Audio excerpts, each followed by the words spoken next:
Bismillahirrahmanirrahim.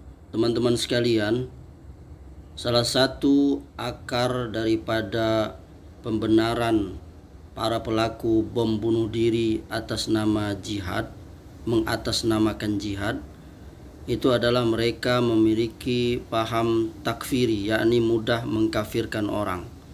Dan mereka telah mewariskan pemahaman mereka itu, salah satunya seperti Imam Samudra di bukunya Aku Melawan Teroris. Telah bangkit para ulama yang telah membantah pemahaman takfiri seperti ini, dan saya pun ingin ikut ambil bagian walaupun hanya sekedar membacakannya. Dan buku ini telah banyak dibantah oleh para ahli Islam, para penulis Islam, para ulama, para ustadz. Salah satunya adalah Ustadz Zulkarnain M. Sunusi di dalam buku beliau Antara Jihad dan Terorisme, penerbit Pustaka As-Sunnah.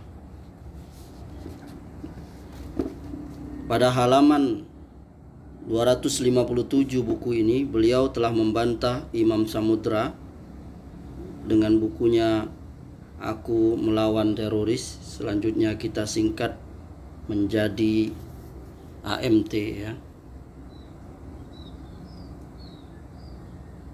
Penulis Aku Melawan Teroris berkata, 23 Mei 1924, mercusuar terakhir, benteng terakhir umat Islam tumbang sudah. Pengkhianatnya bernama Mustafa Kamal Atatürk, seorang pezina keturunan Yahudi Donama. Lewat tangan najisnya lah kekhalifahan Utsmaniyah atau Turki Utsmani runtuh. Mulai detik itu tak ada lagi khilafah Islamiyah. Detik itu juga sorak kemenangan dan kegembiraan Yahudi bersama Salibis internasional membahana, karena memang itulah yang mereka harapkan. In tamsaskum hasanatun tasuhum wa in tuzibkum wa in tusibkum sayyi'atu yafrahu biha. Jika kamu memperoleh kebaikan, maka mereka akan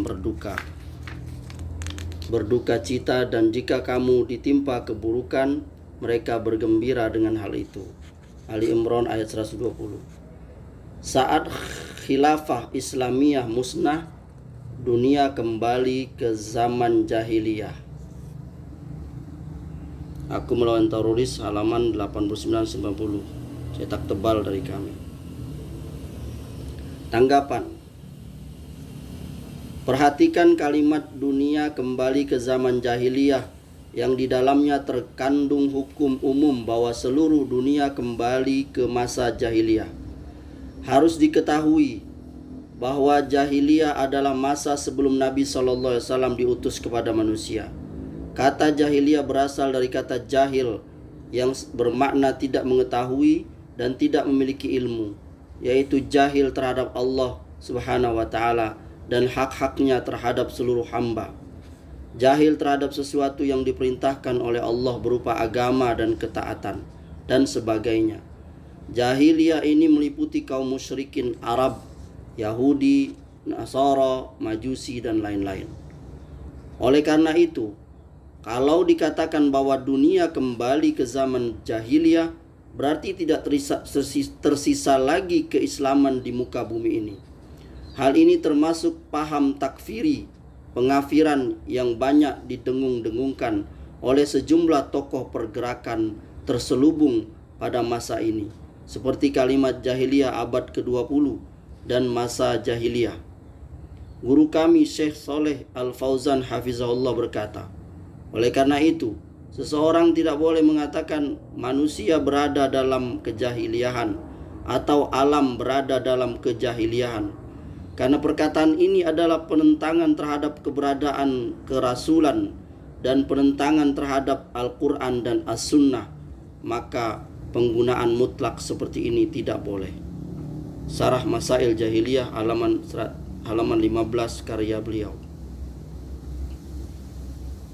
Oleh karena itu, seorang muslim yang memahami hakikat agamanya Tidak boleh menggunakan kalimat jahiliyah ini secara mutlak atau umum. Sebab setelah Nabi SAW diutus kepada manusia, tidak ada lagi jahiliyah mutlak. Bukankah Nabi SAW telah menyatakan, La tazalu ta'ifatun min ummati zahirina alal haq, la yadurruhum man khazalahum hatta ya'tiya amrullahi wahum kadzalika. Terus menerus ada sekelompok dari umatku yang mereka tetap tampak di atas kebenaran. Orang yang mencerca mereka tidak membahayakan mereka hingga datang ketentuan Allah hari kiamat, dan mereka tetap dalam keadaan seperti itu. Hadis mutawatir riwayat Bukhari, Muslim dan lainnya. Bahkan Allah Jalla Jalaluhu menegaskan, Huwallazi arsala rasulahu bil huda wa dinil haq liyuzhirahu 'alad dini kulli wa kafa billahi syahida. Dialah yang mengutus Rasulnya dengan membawa petunjuk dan agama yang hak, agar dia memenangkannya terhadap semua agama, dan cukuplah Allah sebagai saksi. Surah Al-Fat ayat 28.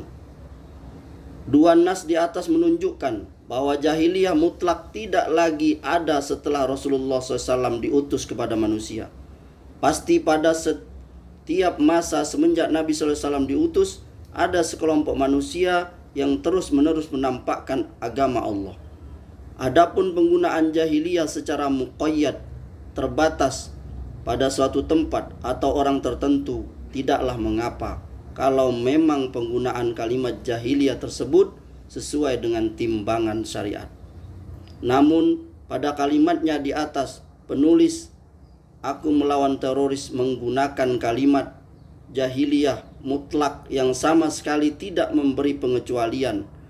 Hal ini termasuk kebiasaan penganut paham takfiri yang selalu menggunakan kalimat-kalimat umum tanpa memberikan pengecualian atau uraian penjelasan. Padahal masalah-masalah tersebut memuat rincian-rincian mendetail dan hukum yang berbeda. Syekhul Islam Ibnu Taimiyah rahimahullah berkata, dan adapun kalimat-kalimat yang global berbicara tentangnya dengan bentuk menafikan atau menetapkan tanpa memberikan rincian akan menjatuhkan seseorang kepada kejahilan, kesesatan, fitnah, kebinasaan, dan kila wa qola, ketidakjelasan. Dan telah dikatakan bahwa kebanyakan perselisihan orang-orang yang berakal berasal dari arah nama-nama yang multi tafsir.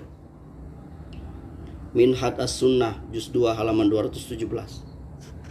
Ibnul Qayyim rahimahullah berkata pula, maka asal kesesatan anak Adam adalah karena kalimat-kalimat yang global dan makna-makna yang samar, apalagi bila menjumpai pemikiran-pemikiran yang goncang.